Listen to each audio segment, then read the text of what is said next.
Lancé en 1991 par l'un des cofondateurs d'Adobe, M. John Warnock, oui ce monsieur, né le 6 octobre 1940 à Salt Lake City en Utah, aux États-Unis, le projet Camelot a marqué le début de la révolution numérique. L'objectif était très simple, permettre à quiconque de collecter des documents à partir de toute application, d'envoyer des versions électroniques de ces documents, de les visualiser et d'imprimer leur contenu sur n'importe quel ordinateur. Et c'est en 1992 que le projet Camelot donne naissance au PDF, qui signifie Portable Document Format, ou encore en français format de document portable. Aujourd'hui, les entreprises du monde entier ont adopté ce format de fichier. Et avec le temps, on a eu plusieurs lecteurs de fichiers PDF comme Adobe Acrobat Reader, Foxy Reader, etc.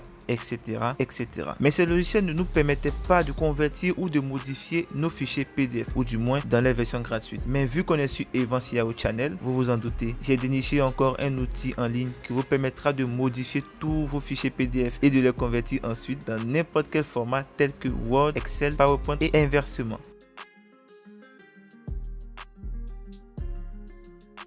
Salut YouTube et bienvenue, je suis Evans et c'est moi qui vais vous entretenir tout au long de cette vidéo. Donc mets ton like, abonne-toi si la vidéo te plaît et n'oublie pas d'activer la cloche de notification. Dans la vidéo du jour, on parlera de I Love PDF et comment ne pas l'aimer quand on voit ce que cet outil gratuit en ligne nous propose. Mais on verra cela pas à pas dans la vidéo. Dans un premier temps, ce que tu vas faire, tu vas ouvrir ton navigateur tout simplement et dans la barre de recherche, tu vas juste taper www.ilovepdf.com/fr. Le /fr il est très important pour avoir le site en français. Et si tu veux l'avoir en anglais, tu mets juste .com sans le /fr. Ou tu peux encore cliquer directement sur le lien que je te laisse en description de la vidéo. Une fois sur l'écran d'accueil, sur la barre qui se trouve tout en haut, vous avez toutes les fonctionnalités de I Love PDF. Avec cette application web incroyable, vous allez pouvoir fusionner, diviser, compresser et bien entendu, convertir tous vos fichiers PDF dans le format de votre choix. Word, PowerPoint, Excel, JPEG, etc. Pour la conversion, l'opération inverse fonctionne très bien aussi. Oui, je parle du fait de passer d'un fichier Word, PowerPoint, Excel, JPEG, HTML à un fichier PDF.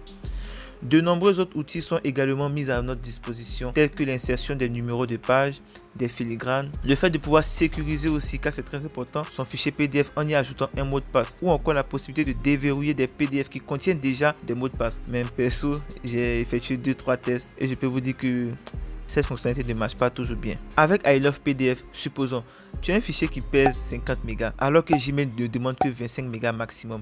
Pas de souci, clique juste dans compresser le fichier PDF, tu importes ton fichier et sa taille sera réduite sans perte de qualité. Ou encore tu as un fichier PDF de 1000 pages et tu souhaites faire une extraction de la page 77 à la page 118. Rien de plus simple, tu cliques juste sur diviser PDF, tu importes le fichier concerné, tu choisis les pages qui t'intéressent et le tour est joué. Ou encore tu veux ajouter des zones de test directement sur tes PDF pour apporter plus de précision avec des formes comme des cercles, des carrés ou encore importer des images. Avec la nouvelle fonctionnalité qui se nomme modifier, tu pourras le faire en un clic. Au fait, je trouve que I Love PDF est le meilleur compagnon qu'un PDF puisse avoir. Il possède une version desktop, la version hors ligne, et celle-ci peut faire office de lecteur PDF par défaut si cela vous intéresse aussi. Vous cliquez juste sur l'écran d'ordinateur qui se trouve en haut à droite pour le télécharger. Avec cette version, vous êtes limité à 5 actions. Sinon, il faut passer à la version payante. Car oui, tout ce que je vous ai présenté tout à l'heure est gratuit. Mais privilégiez plus la version gratuite en ligne. Car celle-ci vous permettra de faire tout ce que je vous ai dit depuis le début de cette vidéo. Mais en gros, la différence entre la version gratuite et payante se trouve au niveau de la taille des fichiers PDF qui est limitée au niveau de la version gratuite. Et aussi le fait qu'on ne puisse pas sélectionner simultanément 5 à 10 fichiers pour effectuer la conversion. Mais à part ça, sincèrement, la version gratuite est largement suffisante. Donc je vous invite à la tester, de vous faire votre propre avis et on pourra en débattre tranquillement dans les commentaires. On arrive à la fin de la vidéo, j'espère que celle-ci vous a plu. Si c'est le cas, like-la, partage-la aussi sur tes réseaux sociaux et abonne-toi pour mon travail. Active aussi la cloche de notification. Et dites-moi aussi si c'est la première fois que vous entendez parler de I Love PDF. Et on se dit à la prochaine pour une nouvelle vidéo. Prenez soin de vous et portez-vous bien. Au revoir.